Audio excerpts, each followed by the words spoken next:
Madam Chair, and thank you. Good to see everyone back again. Just a couple of notes before we start. I have with me the presenters for today, Janine Selby, Mark over here, Mark Stevenson, David Faulkner, and I have two others with me, Mark Rushworth at the back and Peter Eamon, to assist Janine with issues or questions about the definitions if that's needed. I'd just like to go through the papers quickly on your desk. Yep. So you should have the three Section 32s on your desk, one for the commercial chapter, one for the industrial chapter and one for the transport chapter. There is not a Section 32 for the definitions chapter because those definitions are covered in these three Section 32s. Right. And there is an overview of the few slides that we'll be using today. Hopefully you have your draft chapters with you that you would have been given, I believe, on Friday. And the last thing I'd like to bring to your attention in the middle of your desk should be this paper, which is headed up covering comments from myself, and attached to the back of it the CJOG or Christchurch Joint Officials Group comments that we discussed yesterday.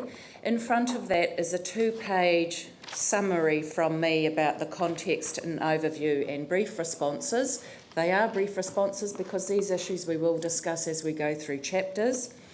And just at the back of my two-page notes are two emails. One is the covering email that came with the CJOG comments.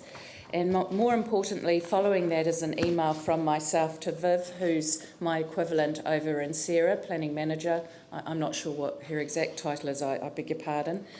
But just to note that in the CJOG comments on the second page, it states that the council is to not be inconsistent with these CJOG comments. That is incorrect. Currently, the understanding is we must only have regard to, and the email that I have attached there is to endorse that from Viv to say that was a mistake. So that's for your benefit there in the comments. So now, just before we start, one other point. Unfortunately, Mark Stevenson has come out of his sickbed today to present to you. He is still not very well, so after the commercial chapter, we might go straight to transport and we might have to schedule that second chapter in another day because I understand we have another full day now available on the calendar.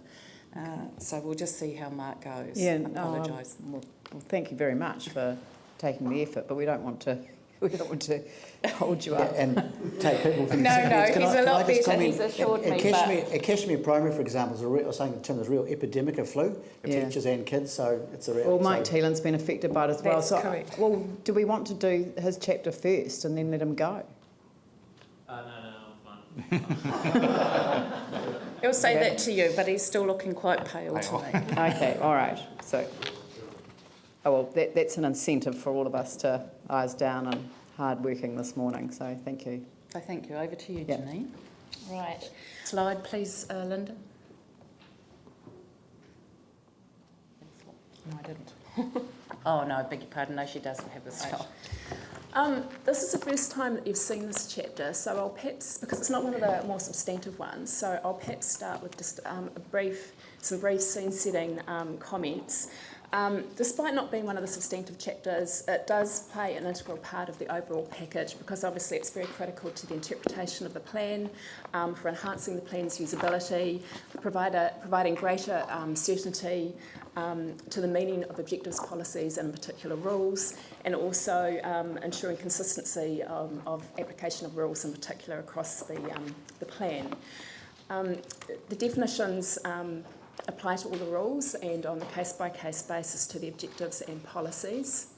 Now, in this first priority phase of the district plan review, what this chapter has endeavoured to achieve has been to identify what we've termed the primary definitions, i.e. those definitely required by each of the priority chapters, but also in a limited number of cases, approximately 30 I think, there are what are termed secondary definitions, which are definitions on which the primary definitions rely and therefore also needed to be brought through into this phase of the district plan review.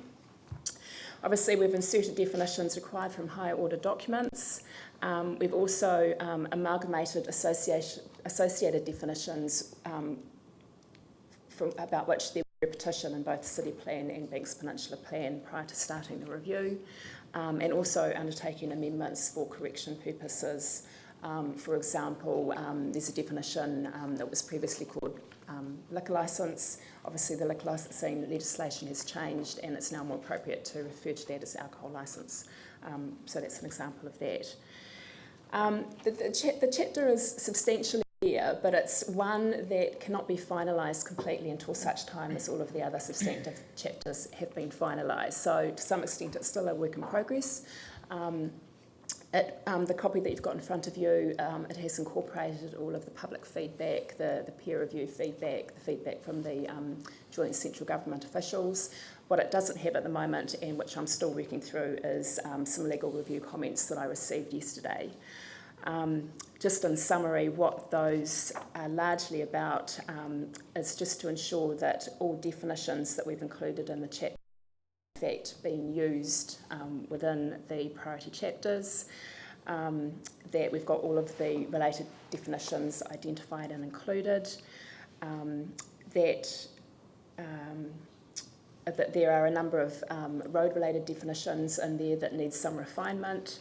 Also, there are two definitions around social housing, one community housing unit and the second one social housing, which also needs some refinement. Refinement to the glossary, and also there's a number of individual definitions that have some comments that need to be worked through just to ensure workability and consistency throughout the chapter. And finally, when we can really lock down the chapter, there will need to be a final edit to ensure that there's the correct alphabetisation of definitions, numbering, cross-referencing, that there's spelling mistakes, etc. have all been checked.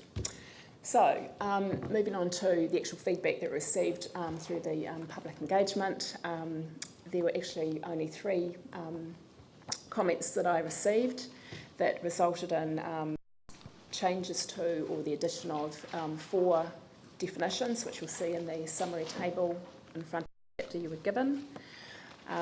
In more detail, there were a number of definitions related to the port. The amendments. What Janine's talked about, the summary of comments, would have been with the chapter that was distributed on Friday. Yeah, it's just that single page. The first one was to define ancillary residential unit. However, in discussion with the chapter leader for the industrial chapter, that what they're actually seeking there can actually be achieved through better definition of an overlay area around the inland port. So no change has been made in respect to that request. The noise-sensitive activities definition currently includes a part that is specific to the port, and additional activities had been asked to be added to that part of the definition. Some of those were appropriately added, some of them were not, so I have amended that definition to the extent that I considered was appropriate. The third one was to delete the reference to shipping containers from the definition of building.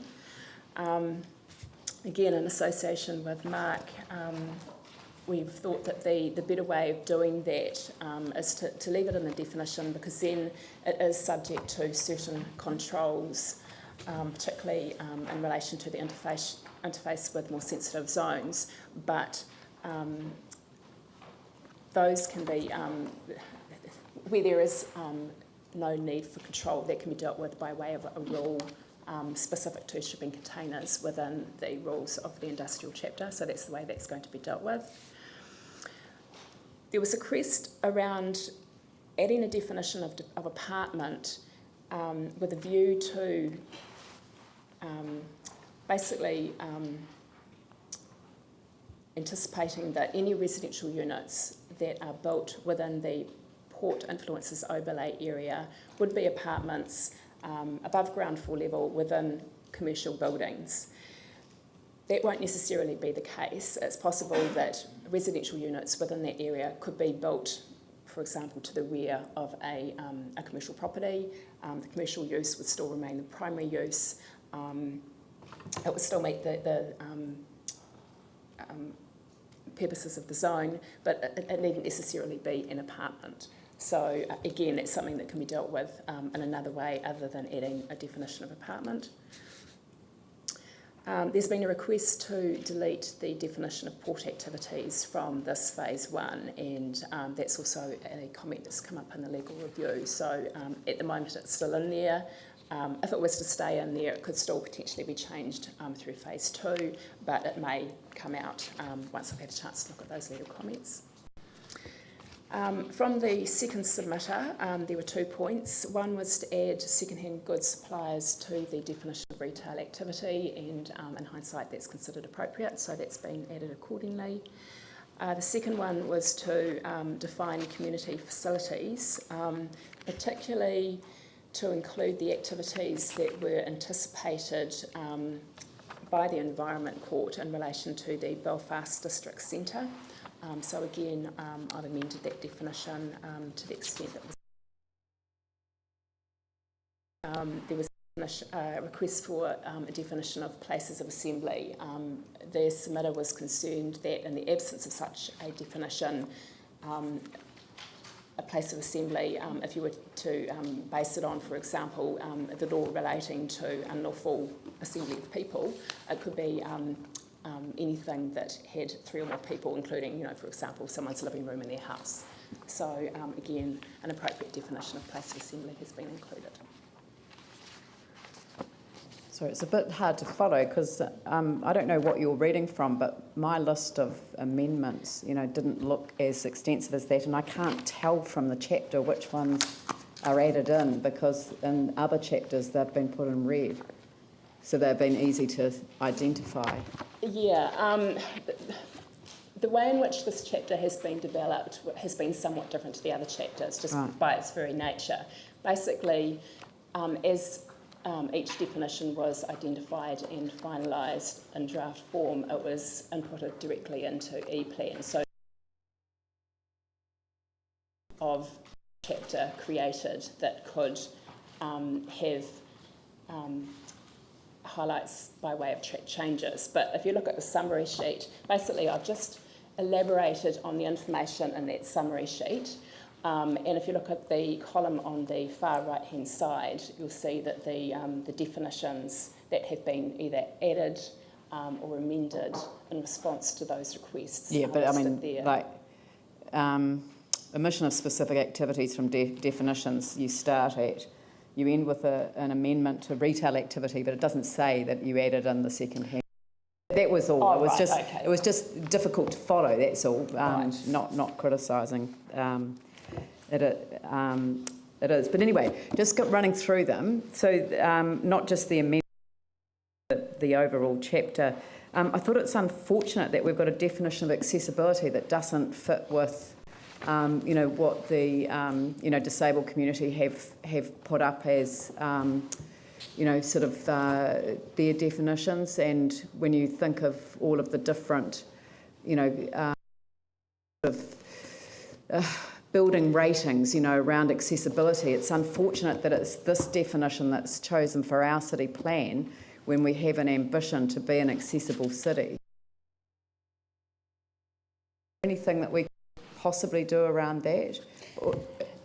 I think we can extend the definition. We just have to be sure that where we use the words, it's appropriate. Yeah. Alternatively, have one related to building access, one related to transport. But I'm sure we can one do related something to about timeliness that. around transport, because Yes. because I think that's what this one is around the acceptability of the time to, to get from one place to the other, which is slightly different from I think what most people would assume accessibility was around. District plan doesn't really deal with timeliness of transport. It does deal with the modes of transport. It says means the ability to reach a location or service within an accessible amount of time, money and effort. Yeah. So time, money and effort is a new definition, really, the way that I've hearing it or feeling it. No, well, we'll have a look at that. Yep. And I certainly take on board your comments about the disabled community and access to buildings. Yeah. Okay. Now, I'm not going to pick you up on the spelling of the word principal, but when it is an adjective, it is an AL. It's been amended. And I know that some adjectives have become used teacher and principal some, but we don't need to do an education exercise around the council table, but that's the rule, you know, adjective Absolutely. AL, LE noun, right. So And you remember it by now who was in charge of the school. yeah, that's the noun because they say principal, but it's an adjective, it's principal teacher, so that's the very simple way to remember. Yeah. Thank you. I just have two questions on this chapter. One is in relation to the classification of arterial, major arterial, minor arterial roads, and I understand the government through NZTA are looking at a one road classification across New Zealand. It's supposed to give effect to in terms of our district plan, so I just wondered how that captures their new way of thinking. David Faulkner on the transport chapter later. I'm going to cover this more on the transport chapter, but I can speak to it now. Yes, NZTA are working on a national classification. We're looking at it and seeing how we can use it. But under the Land Use Recovery Plan, we have to be consistent with the classification in the Christchurch Transport Strategic Plan, and that's the statutory direction that we've got from the Land Use Recovery Plan. So at the moment, that's the terminology and the classification is taken from that document that Council agreed to a couple of years ago, and so that's the classification that we've got in the district plan. And once the new national classification becomes final, then we may need to make some updates in the future, but it's still very much a work in progress, so we're waiting to see. Time frame around that, because what I'm really worried about is we do a whole bunch of work, then have to go through a whole new process to reclassify definitions and roads based on what government are doing, and so I just think we need to get some, and I know we appreciate we can probably discuss this more in detail in the transport chapter, but if the government is going to have this big kind of thing happening around New Zealand, I think something in the definitions that says the reason we're using these old road definitions is because what you've pretty much just explained, I think would be helpful. The second question I had was around elderly persons housing, and I was a little bit concerned that the definition now is an elderly person's housing unit existing as of 6 December 2013 may be converted to a residential unit that may be occupied by any persons without the need to be encumbered by a bond or other appropriate legal instrument. So, I mean, basically I'm trying to understand, we had this big discussion a few days ago, but basically, should we be even calling them elderly persons housing units now? And should we be thinking of another name to give to those ones that are basically free for all? Like anyone can live there, basically. Yeah, I had a question mark around this definition as well, and for a slightly different reason, which was that I could understand that the existing definition talks about being encumbered by a bond or other appropriate legal instrument which ensures that the use of the unit is confined to elderly persons.